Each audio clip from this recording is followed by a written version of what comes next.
Radio صدائے حریت جموں و کشمیر آپ سے مخاطب ہے محمد طارق خصوصی اپڈیٹ کے ساتھ۔ ہندو انتہا پسند تنظیم RSS کی حمایت یافتہ BJP حکومت اہل کشمیر کو ان کی شناخت اور تہذیب سے محروم رکھنے کی سازش کر رہی ہے۔ PDP سربراہ محبوبہ مفتی کا کہنا ہے کہ اہل کشمیر مودی کی زیر قیادت بھارتی حکومت کے ذریعے 5 اگست 2019 کو مقبوضہ جموں و کشمیر کی خصوصی حیثیت پر ڈاکہ اور ذلت کو فراموش نہیں کر سکتے۔ انہوں نے مقبوضہ کشمیر کی خصوصی حیثیت کی منسوخی پر بھارت کی حزب اختلاف کی جماعتوں کی خاموشی پر افسوس کا اظہار کرتے ہوئے کہا کہ مقبوضہ جموں و کشمیر میں 2019 میں جو کیا گیا وہ تجربہ اب بھارت کی دیگر ریاستوں میں بھی آزمایا جا رہا ہے۔ نیشنل کانفرنس کے سربراہ فاروق عبداللہ کا کہنا ہے کہ 5 اگست 2019 کو کشمیری ان پر عائد کی گئی جبری تبدیلیوں کو کبھی قبول نہیں کریں گے، جبکہ نیشنل کانفرنس کے ہی نائب صدر عمر عبداللہ کا کہنا ہے کہ BJP کی زیر قیادت بھارتی حکومت جموں و کشمیر کے کردار اور شناخت کو ختم کرنے کے لیے تیار ہے۔ نیشنل کانفرنس کے ہی روح اللہ مہدی کا کہنا ہے کہ بھارت کے لیے آرٹیکل 370 مقبوضہ کشمیر کی شناخت،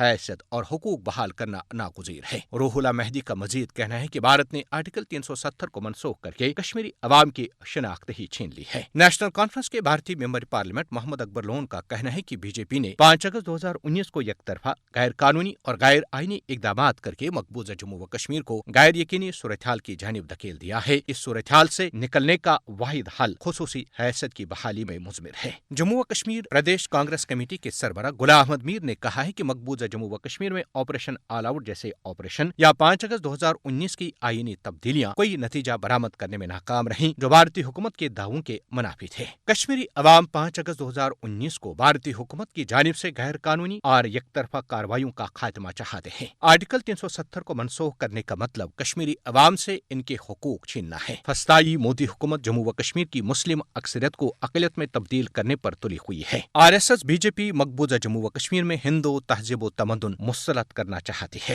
بھارت کی جانب سے 5 اگست 2019 کو کشمیری عوام کے حقوق چھین کر اب بھارت کو اپنے حقوق واپس کرنے کے اہل کشمیر کے مطالبے کو ضرور سننا چاہیے۔